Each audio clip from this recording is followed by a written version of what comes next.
भूमाफियाओं ने युवक का अपहरण कर करवाई जमीन की रजिस्ट्री। भ्रष्टाचार में लिप्त अधिकारियों और भूमाफियाओं ने माननीय न्यायालय का आदेश भी किया दरकिनार। खबर मध्य प्रदेश के सीधी जिले से है, जहां भूमाफियाओं का आतंक इस तरह हावी है कि जमीन की रजिस्ट्री करवाने के लिए लोगों का अपहरण तक कर लिया जाता है और उसे तभी छोड़ा जाएगा जब वे अपने जमीन की रजिस्ट्री भूमाफियाओं के नाम करवा देगा। ऐसा ही मामला सीधी जिले के ग्राम पंचायत पनवार चौहानन टोला से प्रकाश में आया है, जहां बताया गया कि भूमि स्वामी ठाकुर प्रसाद पांडे को भूमाफियाओं द्वारा अगवा कर लिया गया और उसे नशा करवा के उसे उसकी जमीन की रजिस्ट्री करा ली गई। ठाकुर प्रसाद पांडे के परिजनों ने जानकारी देते हुए बताया कि जब 2 से 3 दिन तक वह घर नहीं लौटा, तब हम लोगों द्वारा जमोनी थाने में रिपोर्ट दर्ज करवाई गई। इधर भूमाफियाओं ने ठाकुर प्रसाद पांडे से जमीन की रजिस्ट्री करवा के उसे छोड़ दिए। आगे परिजनों ने जानकारी देते हुए बताया कि ठाकुर प्रसाद पांडे की मानसिक हालत ठीक नहीं है, वह पागल है, जिसकी दवाई 2012 से चल रही है।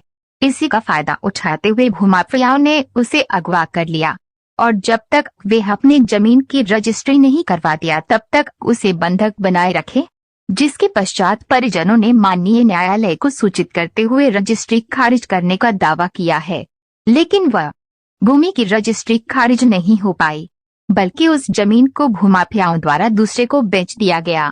बताया गया कि माननीय न्यायालय ने यह बात भी स्वीकारी है कि ठाकुर प्रसाद पांडे की मानसिक हालत सही नहीं थी, इसलिए यह रजिस्ट्री मान्य नहीं होगी। लेकिन इसके बाद भी तहसीलदार साहब ने जमीन का नामांतरण भी भूमाफियाओं को कर दिया और उसी जमीन का 3 से 3 बार फिर से रजिस्ट्री कर दी गई। देखा जाए तो ये पूरा मामला भ्रष्टाचार का है, जहां माननीय न्यायालय के आदेश को दरकिनार करके भ्रष्टाचार में लिप्त अधिकारियों और भूमाफियाओं की मिलीभगत से उसी जमीन की 3 बार रजिस्ट्री कर दी गई, जहां अब जमीन की प्लाटिंग करके भूमाफियाओं द्वारा इसे अब लोगों को बेचने में लगे हुए हैं। देखा जाए तो इस मामले में फरियादी तथा भूमि स्वामी की अब कोई सुनने को तैयार नहीं है और अवैध तरीके से कराई गई रजिस्ट्री भी निरस्त नहीं हो पाई, जिससे साफ जाहिर होता है कि भूमाफियाओं ने घूस के दम पर न्यायालय के आदेश को भी मानने को तैयार नहीं है। अगर बात करें रजिस्ट्रार की, तो पैसे के दम पर कोई भी किसी की भी जमीन की रजिस्ट्री अपने नाम करवा सकता है, जिससे यही लगता है कि जिले के अधिकारियों का भी भ्रष्टाचार चरम पर है, जिनके आगे न्याय व्यवस्था भी दम तोड़ देती। कट गया था नक्शा, हम लोगों को बगैर जानकारी के कुछ लोग पैसा दे करके और नक्शा कटवा दिए हैं। जहाँ हम लोग खड़े हैं तो कौन सा स्थान है? ये पनवार चौहानन टोला में प्रधानमंत्री रोड की टहनी मार्ग में है। प्रधानमंत्री रोड से लगी मेरी जमीन। ये बाजू में जो मकान बना है किसका मंजिल है? ये है प्रेमलाल रजक। आपका शुभ नाम और परिचय? मेरा अयोध्या प्रसाद पांडे नाम है, मेरे पिताजी का नाम श्री जगदीश प्रसाद पांडे है। मैं 3 भाई हूँ। कौन से भाई का ये है? ये जो बीच वाला भाई है ठाकुर प्रसाद पांडे उर्फ छोटे। मानसिक स्थिति सही ठाकुर प्रसाद पांडे का करीनो उन हमार जगह जमीन आयरा का दायराखिन धोबी लोग ठग लिहिन, ठाकुर लोग ठग लिहिन। हाँ तो पूर्ण संपत्ति हमार चली गए। हम पंच भिखारी बन के को खाना को कपड़ा का हम इन्हें पाई।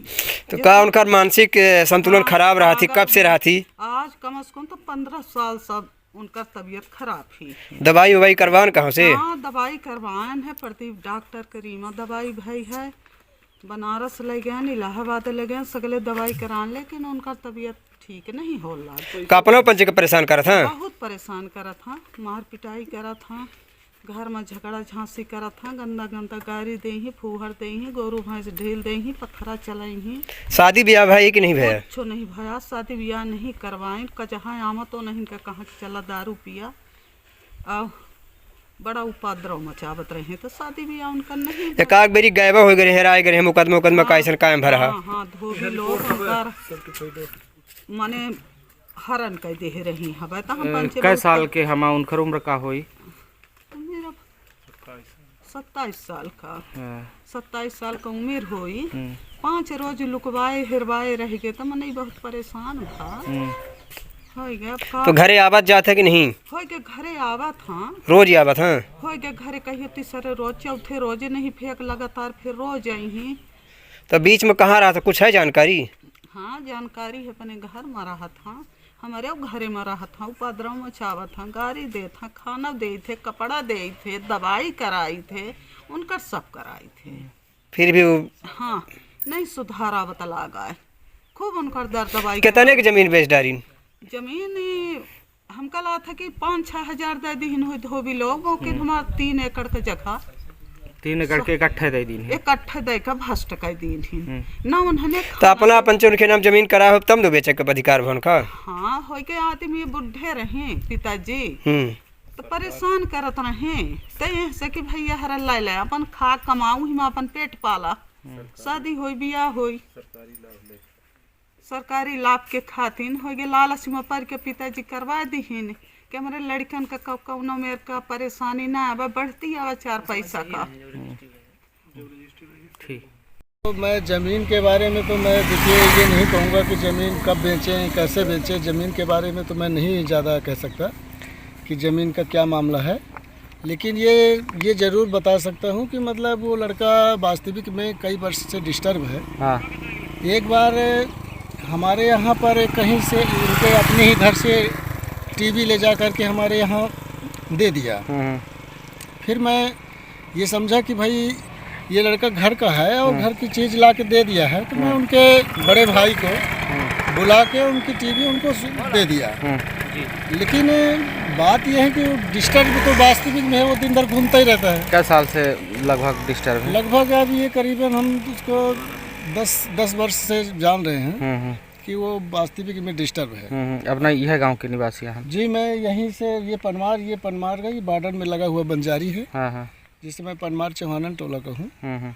तो यही इतना मैं जानता हूँ, ज़मीन के बारे में तो मैं नहीं जानता। क्या शुभ नाम लिखी थी? मेरा नाम दिनेश यादव है। चलिए ठीक जी। ज़मीन खरीदारी किए हैं, तो ये किस तरह से घटना है, क्या है सच्चाई?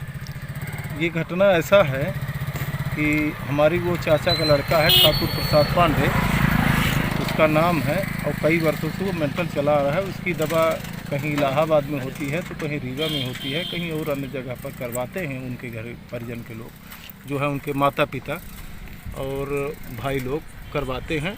लेकिन ये जो भूमियाँ बिक्री की गई ये सहखाते की भूमि है, और इसमें हम अपने पिताजी के 3 लड़के हैं तो उनके नाम भी ये आराजी है, और जो ये चाचा जी हमारे हैं उनके लड़के बच्चे जो ये हैं 3 भाई हैं, इनके नाम भी ये आराजी है। तो कुल मिला के हम लोगों को 1/6 का हकदार हम लोग हैं आपस में। लेकिन हिस्सा बंटवारा इसका विभाजन हम लोग अभी बीच में करवाए थे, वो तो मेंटल है, लेकिन फिर भी उनके माता पिता के जानकारी में और अन्य भाइयों की जानकारी में और कई लोग ग्रामीण वासियों की जानकारी में हमने बंटवारा करवाया था। और बंटवारा करवाने के बाद ये व्यवस्था बनवाया कि भाई ये आपस में हर व्यक्तियों को जगह ज़मीन अलग अलग हो जाए। तो अलग अलग करवाने के लिए हमने आवेदन दिया था। तहसीलदार महोदय साहब वहाँ से आर्डर भी कर दिए थे, विभाजन कर दी जाए। पुल्ली हो गई थी, सब पास हो गया था, वहाँ से तहसीलदार महोदय के यहाँ से आदेश भी हो चुका था। लेकिन इसके पहले ही ये लोग चूँकि पता नहीं कैसे कैसे इन लोगों से इन्वॉल्व थे, और इन लोगों को पता नहीं कैसे पता चल गया कि ये पागल टाइप का है, ये थोड़ा सा मंद बुद्धि का व्यक्ति है। तो उसके पास मिलजुल के पता नहीं कैसे कैसे ये लोग रजिस्ट्री करवा लिए, और एक ही नंबर की 2-2, 3-3 बार रजिस्ट्री करवाए हैं, एक ही नंबर का, एक ही प्लाट का। जैसे इसके पहले ये जो मधु सिंह के बारे में आप कह रहे हैं, इसके पूर्व में एक रजिस्ट्री आपके ये सुरेश साहू जी थे, वो करवाए थे। फिर जब उनको पता चला कि ये पागल हैं तो उन्होंने अपना लिख पढ़ के दे दिया कि हम पागल व्यक्ति की भूमिया जगह ज़मीन मैं नहीं लूँगा, उसको मैं वापस किए देता हूँ। उन्होंने लिख के दे दिया हम लोगों को कि हम नहीं लेना चाहते हैं, यदि पागल है तो नहीं लेना चाहते हैं। फिर बीच में पता नहीं कहाँ से मधु सिंह को इन्वॉल्व किए, मधु सिंह को भी वो फिर से रजिस्ट्री करवा दिए उसी नंबर की, जबकि वो रजिस्ट्री अभी कैंसिल सुरेश साहू की नहीं है। मधु सिंह पति को हैं? मधु सिंह पति सुरेश भूपेन सिंह ये क्या कर रहे थे भूपेन सिंह? तो अब ये क्या करते हैं मेरे को पता नहीं है, भू माफिया टाइप का है, जगह ज़मीन खरीदते हैं। अच्छा, इनका काम है जगह ज़मीन खरीदना इनका काम है, इनका व्यवसाय है। तो ये अपने इस हिसाब से लेते हैं, खरीदते हैं, बिक्री कर